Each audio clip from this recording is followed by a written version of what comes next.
झन्डै झन्डै त्यो एउटा पाल तयार पार्नलाई तपाईँलाई झन्डै झन्डै कति चाहिँ खर्च हुन्छ 500 बिना खर्च हुँदै 500 खर्च हुन्छ त्यसपछि सर्नी हो कि होइन फेरि समस्या सरे त ठिकै भयो सर्नी हो कि होइन सरेन भने किसानको 500 लस भयो ऋणमाथि ऋण थपियो त्यस कारणले मैले सुन्तला सबै सुन्तला कसरी लगाएको भन्नु होला भने 10 रुपियाँमा ल्याएको सुन्तला हो म असार साउनमा मेरो बिरुवा आएपछि जहाँ जहाँ आवश्यकता छ कोदालले खन्दै सार्दै हुन्छ म कुनै मल हाल्दिनँ केही हाल्दिनँ है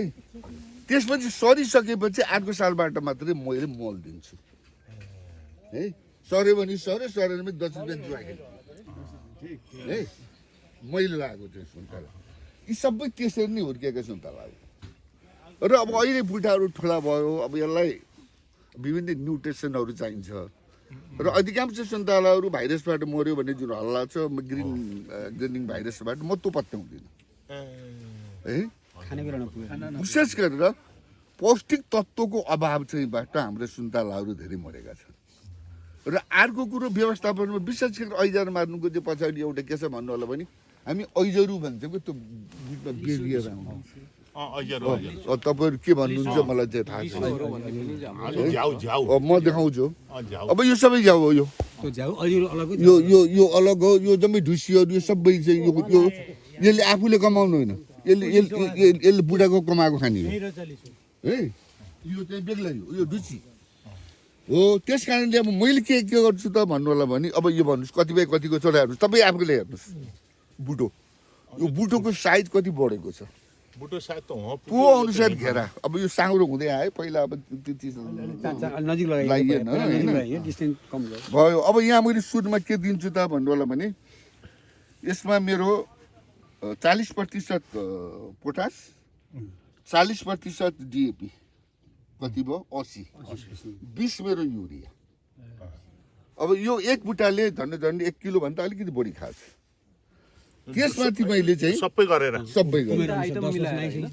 यो है यो बुझ्नुभयो बुझे सर बुझे 40 80 80 र 20 र युरिया मलाई खेलाउन मन लाग्दैन किनभने युरिया म पत्याउँदैन त्यसले हलक्क हरियो त बनाउँछ त्यसलाई जति त्यसले फाइदा गर्ने बेफाइदा त्यतिकै गर्छ कम गर्छु त्यसपछि मेरो यसमा झन्डै 3 किलो 4 किलो पिना छ 45 रुपियाँ चाहिँ 40 देखि 45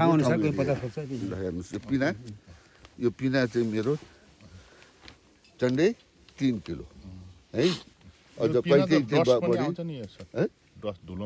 यो धुलोमा फेरि अलिक महँगो भन्छ के भन्छ यो पानीमा हालेर पग्लिहाल्छ कि खासै यो फरकै चाहिँ पर्दैन असार साउन नभइकन पग्लिन्न त्यसपछि मेरो अर्को के छ भने बोन डस्ट भनेको हड्डीको धुलो है हड्डीको धुलो यसमा 100 ग्रामदेखि लिएर 200 ग्रामसम्म छ म तपाईँलाई देखाइदिन्छु मसँग छ सबै चिज छ म हालेर देखाइदिन्छु त्यसपछि छ हामीसँग बोरेक्स त्यसले सुन्तला फुट्न र त्यो फलफुललाई चाहिँ दर होते गराउन राम्रो काम गर्छ म देखाइदिन्छु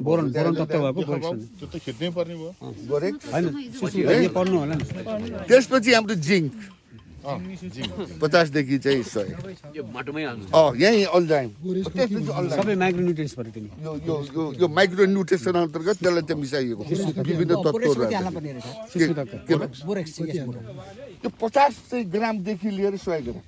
अनि यो बोटको उमेर यो बजारमा तपाईँ राम्रो उमेर अनुसार हुन्छ उहाँले यो बोटलाई भन्न होइन बुट बोरेक्स यो के हो नि जिङ्क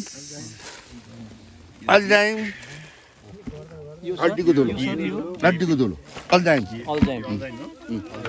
यो न्युट्रिसन अन्तर्गत चाहिँ पर्छ कि पौष्टिक हड्डीको धुलो होइन सर यो सेतो के पर्यो सर बोरेक्स यो पहेँलो नि सर यो अल्जाइम अनि जिङ्क कुन सर जिङ्क अनि यो बाल्टीमा छैन यो बाल्टीमा चाहिँ यो मिक्स गर्नुभएको छ युरिया मलहरू 40